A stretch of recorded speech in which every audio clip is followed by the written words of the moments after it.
নমস্কার বন্ধুরা, সোনালীর কিচেনে সবাইকে স্বাগত। আমার আজকের রেসিপি লাউ চিংড়ি।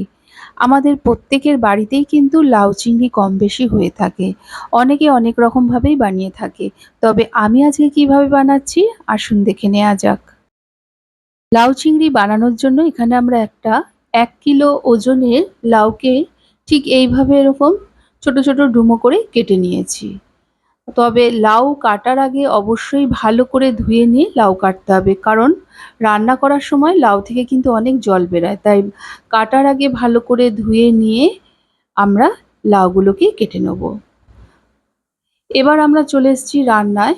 প্রথমে আমরা লাউগুলোকে সেদ্ধ করে নেব। এর জন্য কড়াইয়ের মধ্যে 1/2 কাপ জল দিয়ে তাতে লাউটা দিয়ে দিলাম, সাথে দিয়ে দিলাম 2টো চেরা কাঁচা লঙ্কা, 5-6 কোয়া রসুন, একটা বড় পেঁয়াজের অর্ধেক কুচিয়ে নিয়েছি সেটা দিয়ে দিলাম, দিলাম সামান্য একটু লবণ আর 1/2 চামচ হলুদ গুঁড়ো। সমস্ত উপকরণ দেওয়ার পর ভালো করে একটু নেড়ে দিলাম। এবার ঢাকা দিয়ে মিডিয়াম ফ্লেমে লাউটাকে আমরা সেদ্ধ করে নেব। এখানে আমি 1/2 কাপ জল দিয়ে লাউ সেদ্ধ করতে বসিয়েছি, কারণ লাউ সেদ্ধ করার সময় দেখবেন লাউ থেকেই অনেকটা জল বেরোবে, তাতেই লাউ সেদ্ধ হয়ে যাবে। খুব বেশি কিন্তু জল দিয়ে লাউ সেদ্ধ করতে বসাবেন না। লাউটা সেদ্ধ হতে থাকুক, ততক্ষণে আমরা এখানে নিয়ে নিয়েছি দেখুন 250 গ্রাম চিংড়ি মাছ। খোসা ছাড়ানোর পর 250 গ্রাম, তবে লেজের দিকের খোসাটাকে আমরা রেখে দিয়েছি। ভালো করে ধুয়ে নিয়েছি, আর চিংড়ি মাছের ওপরে যে সরু ফিতের মতো কালো অংশটা থাকে সেটাকে অবশ্যই ফেলে দিতে হবে। এখন এতে সামান্য লবণ আর হলুদ গুঁড়ো মাখিয়ে নিলাম।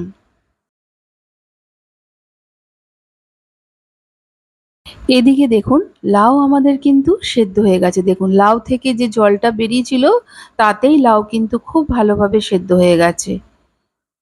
এখনো কিন্তু অল্প পরিমাণে জল রয়ে গেছে।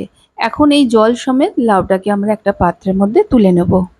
এবার কড়াই গরম করে দিয়ে দিলাম 3 টেবিল চামচ সর্ষের তেল। তেলটা ভালো করে গরম হলে এখানে আমি 8টা বিউলির ডালের বড়িকে একটু লাল করে ভেজে নিয়ে একটি পাত্রে তুলে নিলাম। এখানে আমি বিউলির ডালের বড়ি ব্যবহার করেছি, এর পরিবর্তে আপনারা চাল কুমড়োর বড়িও ব্যবহার করতে পারেন। বড়ি ভাজার পর ওই তেলের মধ্যে আরও 1 টেবিল চামচ সর্ষের তেল দিয়ে দিলাম। তেলটা ভালো করে গরম হলে একটা তেজপাতা আর 1/2 চা চামচ গোটা জিরে ফোড়ন দিলাম। ফোড়নটা একটু ভাজা ভাজা হলেই এখানে একটা মিডিয়াম সাইজের পেঁয়াজ কুচিয়ে নিয়েছি সেটা দিয়ে দিলাম। পেঁয়াজটাকে হালকা লাল করে ভেজে নেওয়ার পর এতে দিয়ে দেবো 1 চা চামচ থেতো করা রসুন। এবার রসুনটা আর পেঁয়াজটাকে কিছুক্ষণ আমরা রান্না করে নেব। পেঁয়াজের সাথে রসুনটা রান্না করার সময় একটা সুন্দর গন্ধ বেরাবে যখন, তখন এতে আমরা লবণ হলুদ মাখিয়ে রাখা চিংড়ি মাছগুলো দিয়ে দেবো। এবার মিডিয়াম ফ্লেমে চিংড়ি মাছগুলোকে আমরা একটু পেঁয়াজ রসুনের সাথে রান্না করে নেব। এই রান্নায় আমরা মোট 1.5 খানা পেঁয়াজ ব্যবহার করেছি, আর রসুনের কোয়া হিসাবে আমরা প্রথমে 5 কোয়া রসুন দিয়েছিলাম, তারপরে আরও 5 কোয়া রসুন থেতো করে এর মধ্যে দিয়েছি।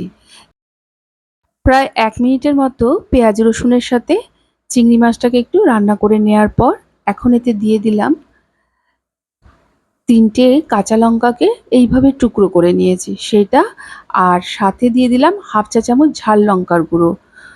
এবার ভালো করে মিশিয়ে মশলাটাকে আমরা কষিয়ে নেব।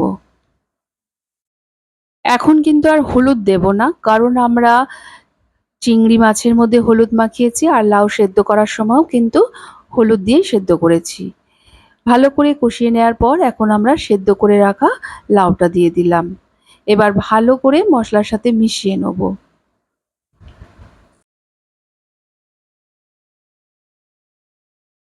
ভালো করে মিশিয়ে নেওয়ার পর অবশ্যই দেখে নিতে হবে লবণটা ঠিকঠাক আছে নাকি। আমার এখানে অ্যাডজাস্ট করাই আছে।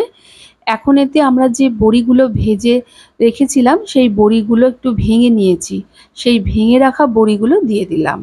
এবার ভালো করে একটু নেড়ে দেওয়ার পর গ্যাসের ফ্লেমটিকে মিডিয়ামে রেখে এটাকে আমরা ঢেকে দিয়ে আরও কিছুক্ষণ একটু রান্না হতে দেবো। এখন 5 মিনিট পর ঢাকাটা খুলেছি। দেখুন লাউ থেকে যে একটু জলটা ছিল সেটাও প্রায় শুকিয়ে গেছে। এর থেকে কিন্তু আমরা বেশি শুকনো করব না। এখন এতে আমরা দিয়ে দেব 1 চা চামচ ভাজা জিরের গুঁড়ো। কিছুটা পরিমাণ জিরে শুকনো খোলায় ভেজে গুঁড়ো করে রেখেছিলাম, সেটাই দিয়ে দিলাম। এবার ভালো করে একটু মিশিয়ে নেব। এবার এতে দিয়ে দেবো ১.৫ চা চামচ চিনি। এখানে আমি ১ কিলো লাউ রান্না করছি, সেই হিসাবে ১.৫ চা চামচ চিনি দিলাম। এই রান্নাটা একটু ঝাল একটু মিষ্টি হলেই খেতে ভালো লাগে, তাই এখানে ১.৫ চা চামচ চিনি দিয়ে ভালো করে মিশিয়ে নিলাম।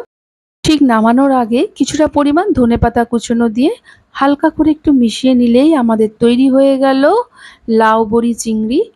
এবার গ্যাসের ফ্লেমটিকে অফ করে এটাকে আমরা কিছুক্ষণ ঢেকে রেখে দেবো।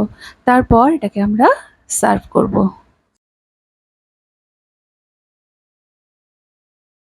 এই লাউ চিংড়ি গরম গরম ভাতের সাথে সার্ভ করুন। এই এক পদ দিয়েই দেখবেন সমস্ত ভাত খাওয়া হয়ে যাবে, এতটা খেতেই অপূর্ব হয়।